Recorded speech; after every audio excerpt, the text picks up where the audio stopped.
Bu videoya axıra qədər qulaq asıb, sonda yaddaşda saxlamaqda fayda var. Çünki videonun sonunda qida boyalarının bədəndə hansı kimi təsirlərə yol aça biləcəyini və hansı qida boyasının kodlaması hansı rəngə aid olduğunu şəkil formasında paylaşacağam. Ümumi deməyə gərəkərsə, qida boyaları çox diqqətlə yanaşmağımız gərəkən mövzudur.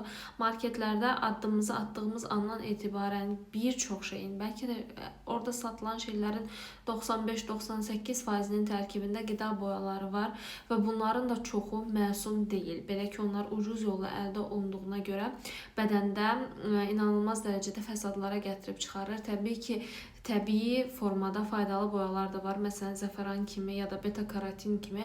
Amma bu boyaların da təbii ki, qiyməti hər zaman hər kəs üçün əlçatan deyil.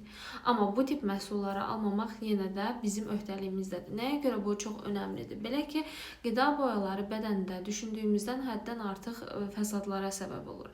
Və bunlar gedib hər hansı bir məhsulu aldığınızda üzərində rəngi yazılmır. Adətən müxtəlif hərf və rəqəmlərdən ibarət kodlama şəklində yazılır. Məsələn, E124 qırmızı rəng deməkdir. Qırmızı rəng və yaxud da E120 də qırmızı rəngə aiddir və həmçinin E122 də var.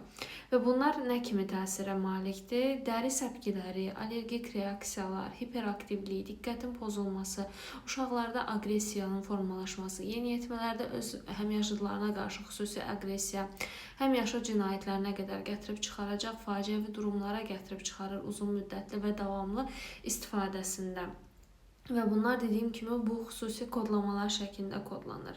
Və nəinki bu bununla bitmir, həmçinin ürək-damar sisteminə ziyan vurur bu boyalar. Daha sonra qaraciyərin və böyrəklərin yüklənməsinə səbəb olur. Nəticədə yenə qaraciyər və böyrəyin bədəndə öz funksiyasını icra edə bilməməsinə, bu isə gələcəkdə böyrək çatışmazlığı, qaraciyər yağlaması, qaraciyər çatışmazlığı, ürək xəstəliklərindən tutun da kanserogen təsirlərə qədər, yəni xəçəng xəstəliyi yaratma potensialına qədər uzanır bu rənglərin təsirləri. Məhz buna görə də bəzi rənglər, məsələn E171 kimi bu ağ rəngli titan dioksid ağ rəngə qarşılıq gəlir. Məsələn, bu bir çox ölkələrdə artıq qadağan olunub, çünki yüksək dərəcədə kanserogen təsiri var.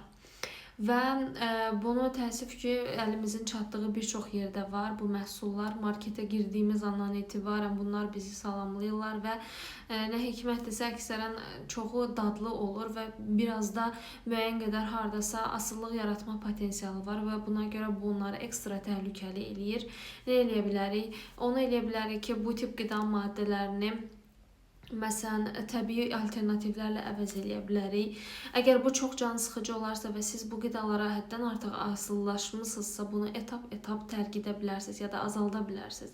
Ya da %100 tərk edə bilmirsinizsə, %100 həyatınızdan çıxarmaqda çətinlik çəkirsinizsə, ən azından ancaq çox aşağı miqdarlara, yəni çox minimuma endirə bilərsiniz ki, bu şəkildə həm ailənizin, həm də uşaqların əli çatmayacaq bu qidalara və müəyyən qədər ailənizi qorumuş olacaq. Dediyim kimi, bunlar bəsit şeylər deyil. Bu qida boyaları çox ağır təhlükələrə gətirib çıxarır. Dünən qeyd elədiyim videodakı kimi qurğuşun zəhərlənməsində kimi dəlicəsinə, vəhşicəsinə aqressiv reaksiyalardan tutun da müxtəlif xərçəng xəstəliklərinin ortaya çıxmasına qədər. Və dediyim kimi, sonda da həmin şəkili paylaşıram.